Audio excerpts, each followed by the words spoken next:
It's the weekly show about pro AV with the hottest news in the AV industry. It's rAVe TV. Give it up for Steph and Gary. Steph and Gary.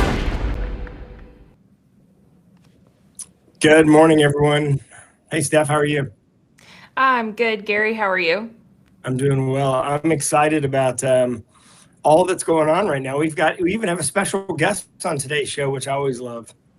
Yes, absolutely. Everyone, Brad Hensey from Crestron, he is here. The rumors are true. He's backstage. We're going to bring him on in a few minutes. The rumors are true. The rumors That's are true. funny. Oh my God, I just wanted to tell everyone it is true. Everybody's been standing by just in case it was true. Waiting with bated breath. And he's here. That dude's going to be pissed at us when he comes on. He's not. I'm being serious. Everyone loves when Brad comes on because Brad's like such a fun guest. You know what? Brad is super nice. I mean, he's like, I can't imagine he has too many enemies in the industry, unlike me, because he's so nice. Like, even if his competitors probably like him because he's so nice, that's a different kind of thing, you know. But he's nice. He's smart. He's very well spoken. Very good at his job. So we love having him on. So we, welcome him back every time he wants to come on. So, yeah. Oh, by the way, this is rAVe TV. By the way, this is the industry's only live weekly TV show. Comes on every Wednesday at 9 a.m. East Coast U.S. time, which means it's, what is it now? Like 2 o'clock in the UK, 3 o'clock in Europe. And it's, California's, they're still asleep. But they'll be able to watch us restreamed at noon. We do that live. And, of course, it comes on at ravepubs.com. YouTube.com/ravepubs. It's also on Twitter. It's also on LinkedIn. But, the thing of interesting, Steph, I don't know if we're ready to talk about the giveaway at InfoComm yet or not. Are you going to show one yet? Or are we waiting a week? But that intro reminded me of our giveaway. So that's what that was. That's a hint. That's a hint for those who pay close attention. Are we not going to talk about it yet? I think not yet. Like, I think we should wait and then do a reveal right before I would the show. Do a reveal. I would do a reveal because I think people are really going to want it. Like, it's really kind of a neat little giveaway. So? I was like, what if everyone's like... I think it's so corny that people are going to be like, I really like this. This is kind of weird. Which is kind of like our show. People watch this show and probably are like, I really like this. This is kind of weird. Yeah, they could use it to clean their car, maybe. So, but anyway, I'm excited. I'm actually excited about it. I'm excited about InfoComm. We're actually only 3 weeks away from InfoComm, which may shock everyone because, it's kind of crazy to think. Because even considering that InfoComm is a week later than normal, it's still coming up quickly. I think no matter when it is at any year, it sneaks up on me every time. One thing I was thinking too is with the weather around the country right now, everyone's going to be glad for 110-degree weather in Las Vegas for a week because the weather's been really terrible around the country. I don't know. I don't know. That's like it's just a different heat. Yeah, it is definitely a different heat, but it could be worse. You could be in, Orlando, Florida in July, which is really. That's what I prefer. But that's so humid. I think that I need the humidity. Like my skin is used to that. It keeps me young living here in the humid East Coast. I think I would age so much if I lived in the West Coast. I think I would immediately look 47 years old. Oh, wow. I didn't know all that. But okay, cool. Well, you learn something new every day. Well, let's see. What do we got to talk about? Temperature check. Do you want to start with that and I'll do the awards? Absolutely. So everyone, a few days left to answer our temperature check. This is the mid-year AV trends temperature check. So I check it, kind of at the end of every year. This is in the middle. Are your predictions for the beginning of this year coming true? It's 3 questions. It'll probably take you about 2 minutes to answer, if even that. And we are giving away 2 $50 Amazon gift cards to 2 respondents as always. So make sure to go and answer that and you could get $50 out of it, which I think is a pretty good deal. So, yeah, I mean, yeah, you should definitely do that. And yeah, we got a busy show today, but I want to mention we did talk about Infocom a little bit, but just a reminder that the Best of Infocom Awards, if you're a brand and you have not applied for a Best of Infocom Award, go ahead and do so. We actually extended the deadline because they have some companies that it's difficult to get everything together. And you have to, when you do the application, you have to have the imagery, you have to have the product information detail together. And we recognize that we had to extend the deadline. Steph, how far are you extending it, by the way? It is going to close this Friday, the 27th at 5 p.m. Eastern. So, okay, so you extended it a week, but we're not going to extend it after that. We have to get the information to the judges so that it can get done. And hey, I don't know if you had. Are we showing this video, or you just want me to talk about it? You just talk about it. I posted it as a blog on Pugs too, and embedded your LinkedIn video in it. Yeah, I mean, if you've been on LinkedIn lately, or if you haven't, you can go to ravepubs.com, look under the blog section, because I did like a call out for all the companies who are exhibiting Infocom, asking them to comment if they had something new specifically they want me to come by and see, but also asked those of you who are in the industry, integrators, designers, whoever, if you have something that you want me to go see because you can't come to the show, what I want you to do is comment on that LinkedIn post. That's really where I want to go. A couple of you sent me emails, and it's interesting. I don't even know what to do with those emails now because I get so many freaking emails. I don't even know how to organize this. So what I was going to do is literally, and I actually went and did this already with one of those emails, reposted it as a comment on my own blog.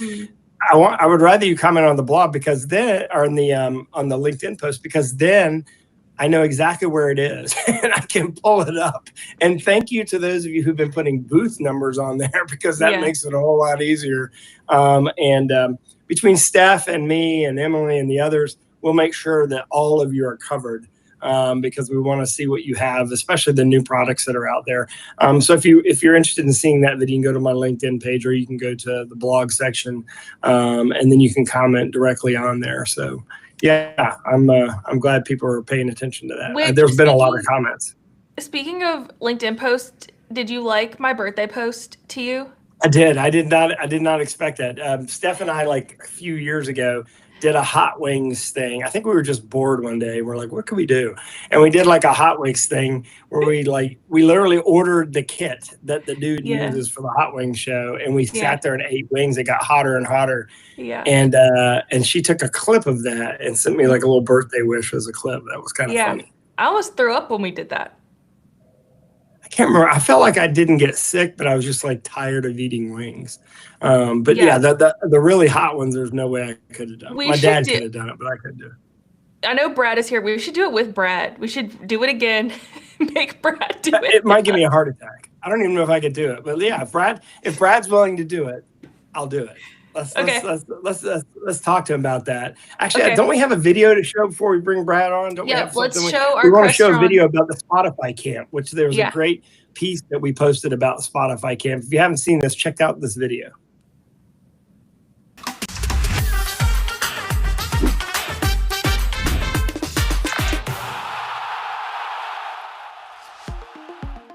The new cathedrals of the big cities are the stadiums. We are focused to construct the biggest and the best stadium in Europe and the best stadium in the world. It's a really ambitious project in terms of technology to design a fully connected ecosystem across all areas of the stadium. The only brand who can deliver a unified ecosystem with AV over IP technologies is Crestron. We are not selling football, we are selling experience. Technology must be invisible for the fans. It must work. The Crestron system was essential to afford that kind of new experience in the venues.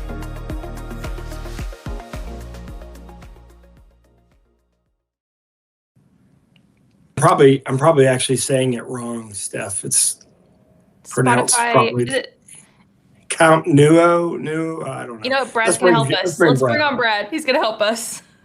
Let's see if he can pronounce it. Since he's from Utah, he's probably got the ability to pronounce it properly. That's right. It just comes so naturally, right? It just, but it has taken me some time. It's Camp No. Camp No. Spotify Camp Okay. No. Yep, that's right. But is it pronounced Spotify? Yeah, it's Spotify. It's Spotify Camp No. They're the sponsor, I think. They're like the Oh, headline okay, so sponsor. it's like, Yep. okay, they're the brand. Okay, Yeah, that makes it was sense. always Camp No. Okay. And then Spotify came in and became the headline sponsor for the stadium.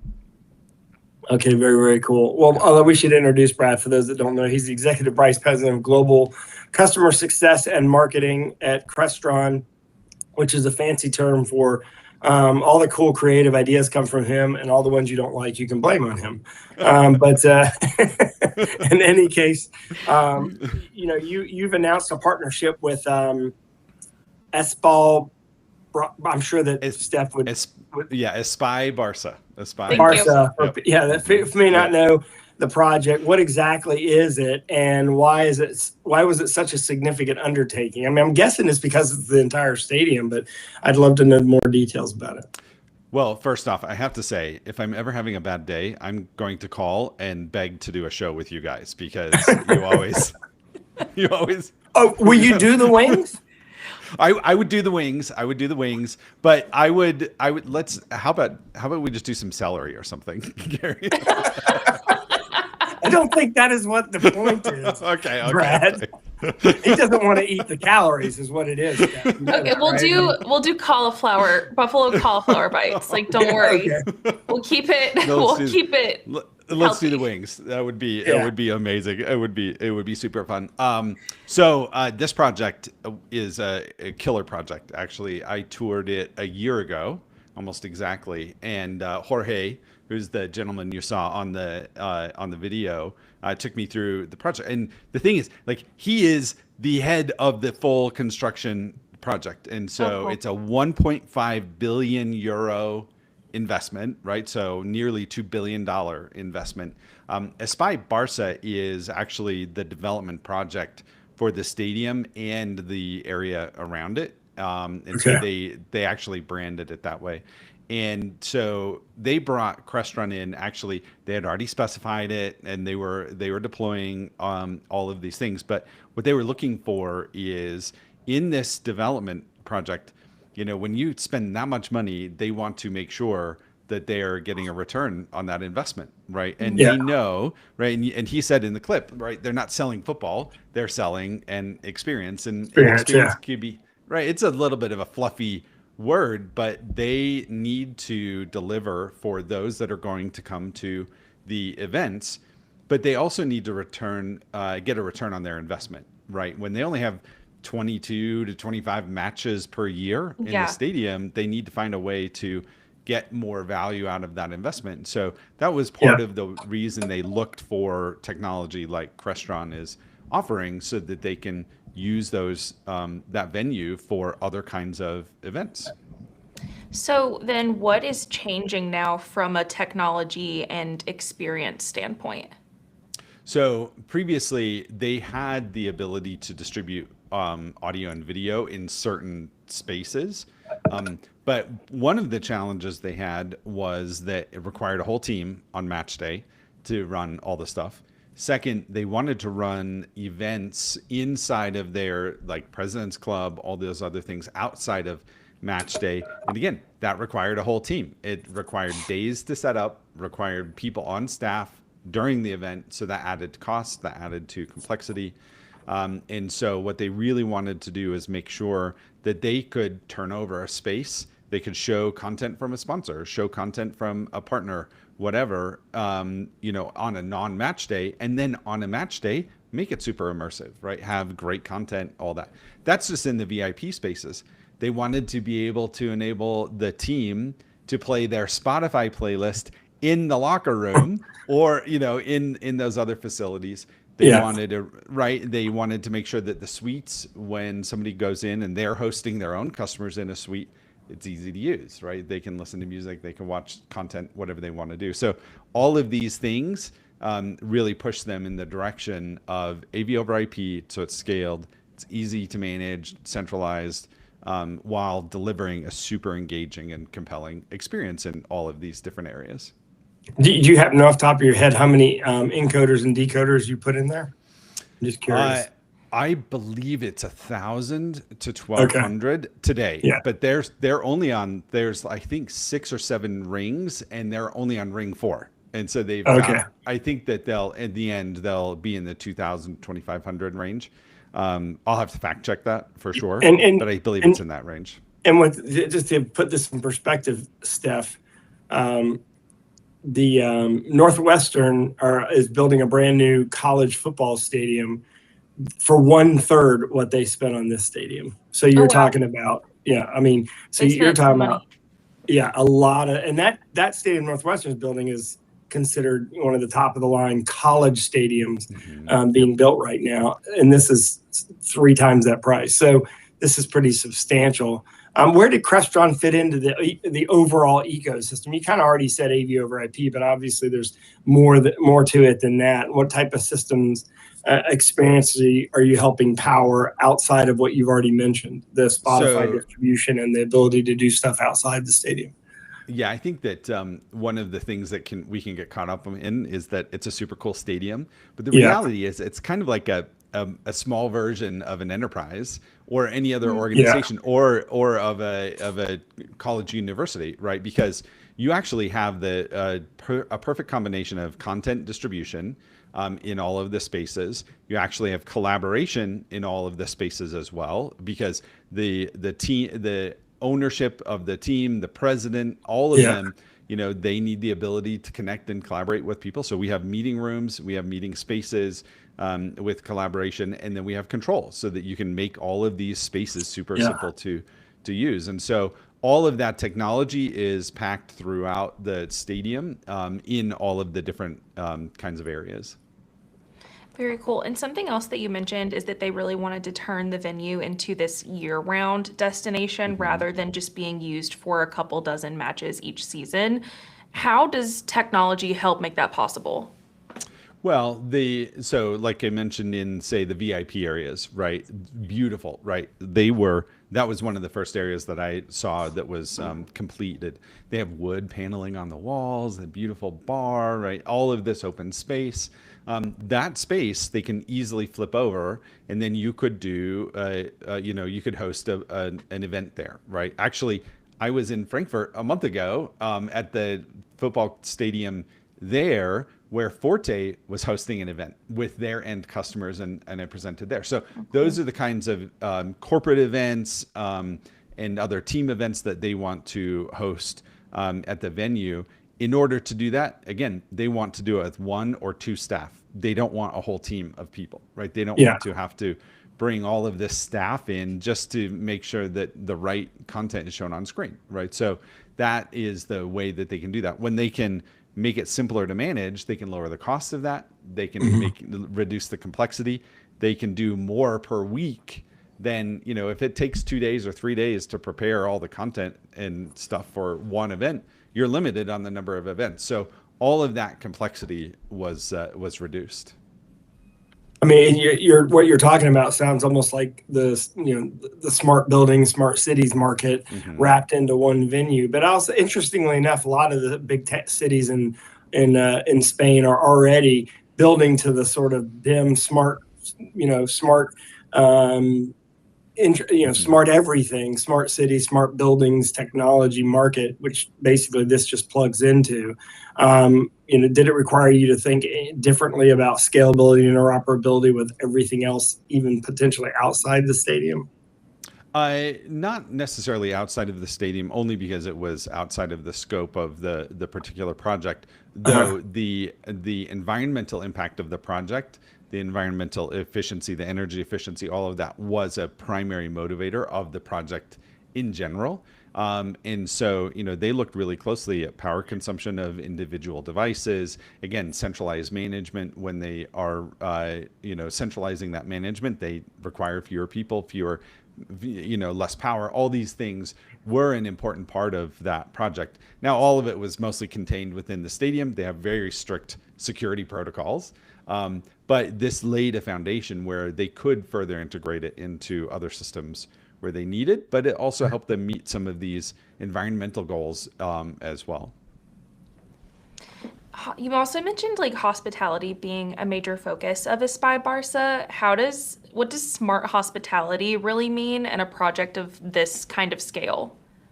So Jorge, he shared a really interesting fact with me the first time I met with him, and he said that today, you assume that everybody there is this rabid fan, right? And they're following the team and they're super excited. Yeah. Only 40% are actually rabid fans. 60% are casual fans or not fans at all, but they're looking for an experience. And so they understand that really clearly. And so what that means is, they're turning over their hard-earned money, they're spending an afternoon or they're spending an evening. And so they have to have something that works every time, that is a really compelling and engaging experience. And so that's part of what that smart hospitality requirement meets is, like I said on the suite, if you are a corporate company that has purchased a suite or rented a suite for a match and you're inviting your customers in, that space better be super simple to use. It better be really cool. And that's what they were looking for. So that's really underlying that whole kind of smart hospitality system positioning. Yeah, makes a lot of sense. You kind of answered my last question, which is throughout all these other answers about, the AV industry and what lessons integrators and consultants and end users take away from a project like this. Is there anything else that you want to share specifically that would be messaging for integrators and consultants or end users, that is relatable to this project? Because this is a big project.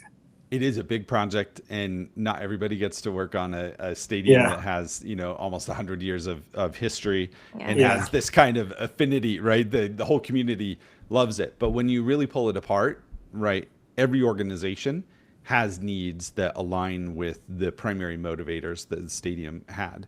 And so when you're prioritizing the end customer experience, is it simple to use for everyone? Is it delivering on their need to share content everywhere? Is it enabling them to more effectively collaborate? Those are the things that every organization needs. And I think that, it's a really cool example of the way we as an industry can help businesses deliver on both the experiential requirements as well as the business and ROI kinds of requirements.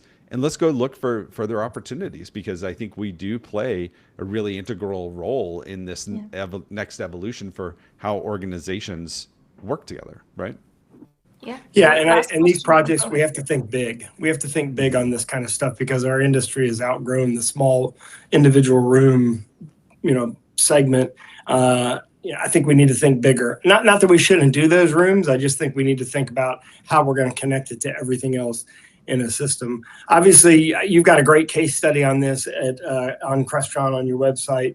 You should take a look at that case study. We're going to link the case study to this broadcast as well, so that everybody has a chance. If you're wherever you're watching this, you can see the link to that, so that you have a chance to see that case study. Obviously includes video and it's much, if you're into the specs, feeds and speeds kind of stuff, as Steve Jobs used to call it, then you'll love that case study. But also kind of the application side of it is really kind of cool and could be used. I mean, this is the kind of thing that you could use if you got a phone call from your local college, university, or municipality that's going to build a stadium. This would be a good sort of like piece that you could leave behind to show them the capability of what our industry can do and what Crestron can do.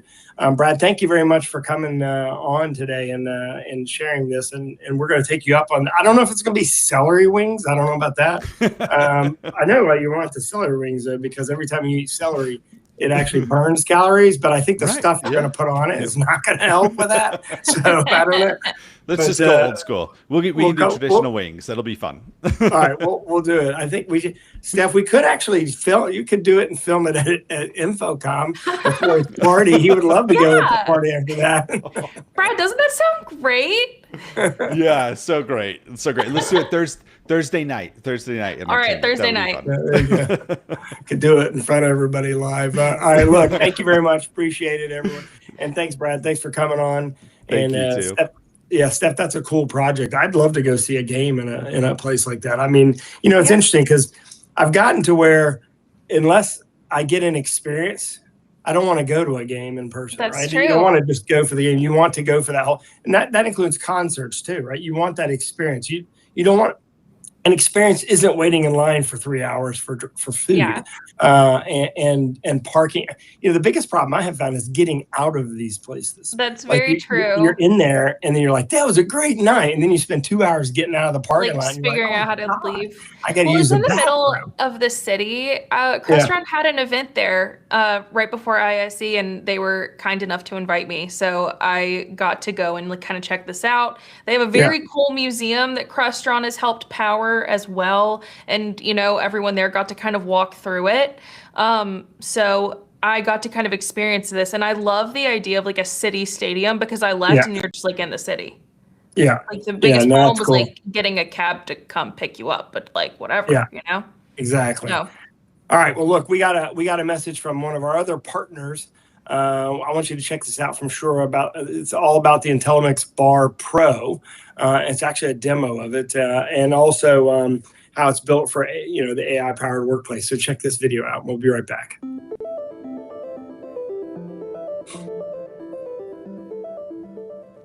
Hi, my name is Josh, and today we're going to talk about the Shure Intellimix Bar Pro, the latest addition to the Intellimix collaboration portfolio, a video collaboration bar purpose-built for medium and large rooms. Now you might be wondering, what makes the Intellimix Bar Pro stand out? Let's talk about that, Tyler. Awesome, Josh. It all starts with our Intellimix View camera system. This is our patented camera array built right into the bar. It consists of 4 cameras, and they're all 4K, so it's fantastic quality. The difference is how we space these cameras out. We physically move 2 to the outside edge to provide better viewing angle diversity in even large rooms like this with long tables. With those views, we can do a couple really cool modes. You want to walk us through those? Yeah, let's take a look at group framing to start. In group framing, you can see that everybody in the room is properly captured and any unwanted space in the side is removed. However, meeting rooms are dynamic, so if a participant gets up and leaves the room, you'll see that group framing will recapture only the people in that space. Again, if someone were to come back into the room, group framing will once more readjust and capture nice and cleanly only the participants in the room without unwanted space. Now let's take a look at active speaker mode. In active speaker mode, the currently active speaker is the one captured on screen. That is me currently, but if it changes to Tyler, when I start talking, I will get my own separate box so you can see everything I have to say, and probably from the camera on the side that has the best view of me. All right, everybody. Gary had to drop. He has another meeting. I mean, how dare he? I know. Let's continue on with a couple of more news stories before we end the episode. So first, Sharp has a new series of the Aquasport interactive displays. And it's the LB653, LB753, and LB863. They are, of course, for your corporate, your education, your digital signage environments. They're available in 3 sizes, obviously.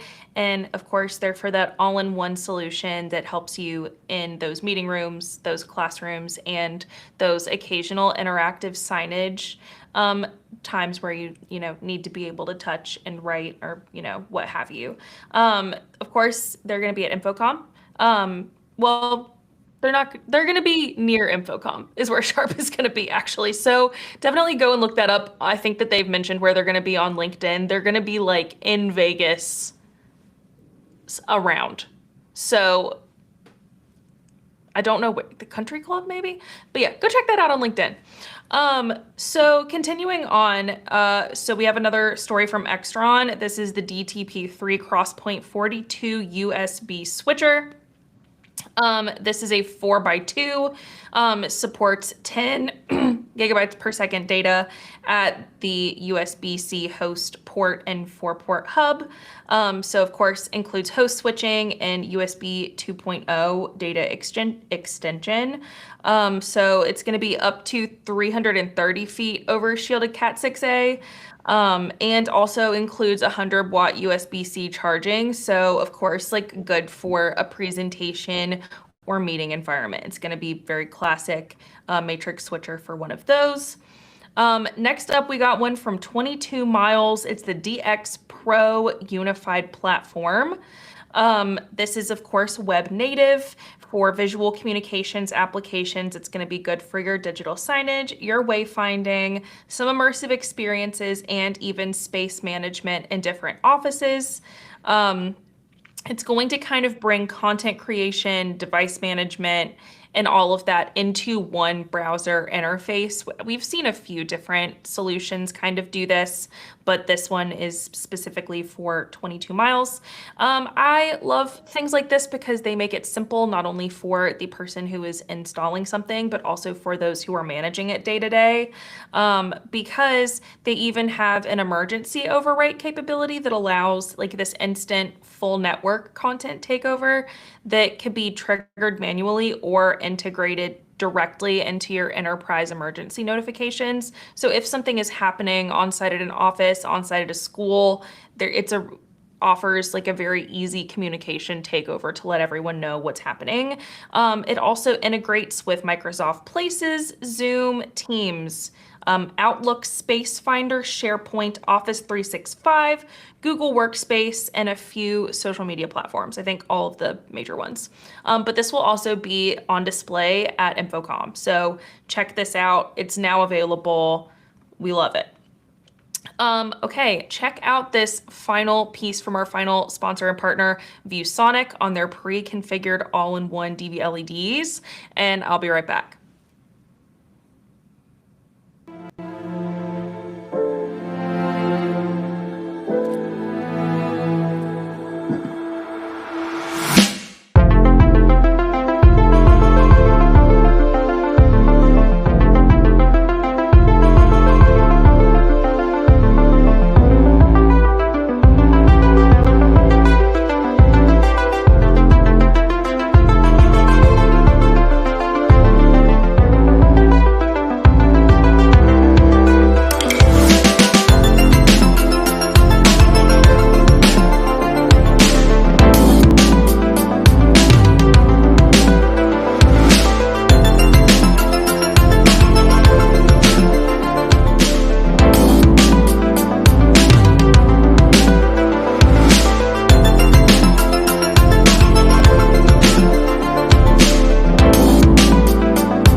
All right, couple more stories here before I let you guys go for the day. This one is a case study, and I absolutely love this case study. This is from Immerse Studio. They powered the projection for the Lexus and Laufey Miles Davis Centennial event. This was basically a broadcast, then they streamed it live on Twitch of all places. But this was to honor the 100th birthday of Miles Davis, the very iconic jazz musician. And Laufey, she kind of has a composition associated like with some of his music, and she performed. It's so cool. The entire case study is on rAVe Pubs, and I also embedded the Twitch stream. I spent valuable time doing that yesterday. So if anyone wants to check it out, it is actually a really good concert. She's such a good performer. I would love to see her live one day. And the projection looks really, really cool. The event's like very intimate. There's a random Lexus kind of sitting in the aisle. Check it out. It's very cool. So continuing on, we have a few upcoming virtual events. One is tomorrow. This is with Vectorworks, and it's going to be all about what is new in Connect CAD. So latest updates, latest workflow enhancements. It's going to be, yes, tomorrow, 2 p.m. Eastern. It is approved for 0.5 CTS and CTS-D RUs. So if you need to get those a few more before the year closes, definitely come to that. It's going to be about an hour. And yeah, we're basically just kind of going over a few of the updates of ConnectCAD, how to use them, and there will be time at the end for questions. So if you want to get some experts of Vectorworks in front of you and ask them straight up questions or show me how to use this in ConnectCAD, they're going to be able to do that. That is the point of this. So please come. It's going to be great. You can go and register at lavench.com. The other one that I want to talk to you about is, it's a little bit from now, but go ahead and put it on your calendar. July 2nd, 2026 at 2 p.m. Eastern. So yeah, July 2nd. It is Replay InfoComm 2026. And this is going to be where we pull together a few of the videos that really stood out to us, things that we think you should see from the show. So if you're one of those people that's like, oh no, I never get to see everything at InfoComm, you're going to want to come to this. If you're someone who is not attending InfoComm, you're going to want to come to this. And it is worth CTS RUs. It is worth 1.0 CTSI, regular CTS, and then also CTS-D RUs. So go ahead, save your spot. We're going to be curating a bunch of different product videos to show during this. It's going to be great. So that is all I have for you today. Thank you for joining us for another episode of rAVe TV, and we'll see you next Wednesday. Bye, everybody. It's the weekly show about Pro AV with the hottest news in the AV industry. It's rAVe TV. Give it up for Steph and Gary.